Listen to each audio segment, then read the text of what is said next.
ওনার তরুণ সরকার। আমরা এখান থেকে রায়গঞ্জ থেকে বেরোবো 8 তারিখে।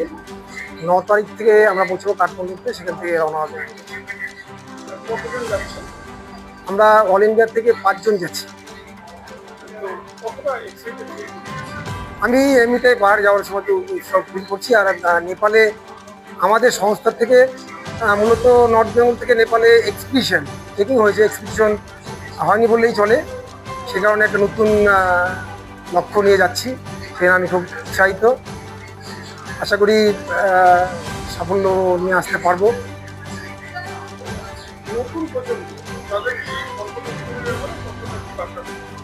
নতুন প্রজন্মকে আমরা আমাদের সংস্থা থেকে আমরা প্রতিনিয়ত আমরা চেষ্টা করি, এবং আমরা বাইরে যাচ্ছি, মূলত আমিও বাইরে যাচ্ছি, এগুলো নতুন প্রজন্মের মধ্যে দেওয়ার চেষ্টা আমরা সবসময় করি।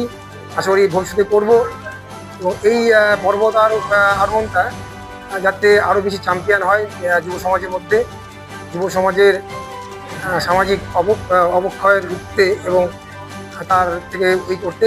এটা এক ধরনের নেশা, এবং এই নেশাটা ভালো নেশা। এই অ্যাডভেঞ্চার জন্য উদ্বুদ্ধ করার জন্য আমি সবসময় যুব সমাজকে এগিয়ে আসতে বলি। আমার নাম হচ্ছে পার্থপাল। আমি HMT এর সম্পাদকের দায়িত্বে আছি। আজকে আমাদের একটি বিশেষ দিন। আমাদের সংস্থার প্রিয় সদস্য শ্রী তরুণ সরকার মহাশয় প্রত্যেক বছরই বিশেষ বিশেষ পর্বত অভিযান করে থাকেন। এবছর উনি আগামী 8 তারিখে নেপাল হিমালয় এভারেস্ট রিজিয়নে মীরা পিক 21,247 ফিট যার হাইট, সেই দুর্গম পিক অভিযান করতে যাচ্ছেন। আমরা HMT এর পক্ষ থেকে ওনার এই পর্বত অভিযানের সাফল্য কামনা করে আমাদের সংস্থার ফ্ল্যাগ ওনার হাতে তুলে দেব। এই উপলক্ষে আমরা ফ্ল্যাগ অফ সেরিমনির আয়োজন করেছি। আমরা খুবই উৎসাহী এই ব্যাপারে। আমাদের একমাত্র যে সদস্য তরুণরা, উনি প্রত্যেক বছর নিয়ম করে দুর্গম সব পর্বত অভিযান করেন।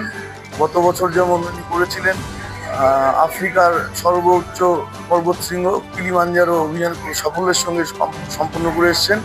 এবছর ওনার একটা আমি জানি উনি বলেছেন, আমাদের সংস্থার সকলের সঙ্গে শেয়ার করেছেন, রাশিয়ার যে সর্বোচ্চ শৃঙ্গ সেটি অভিযানে যাওয়ার কথা ছিল, কিন্তু বর্তমান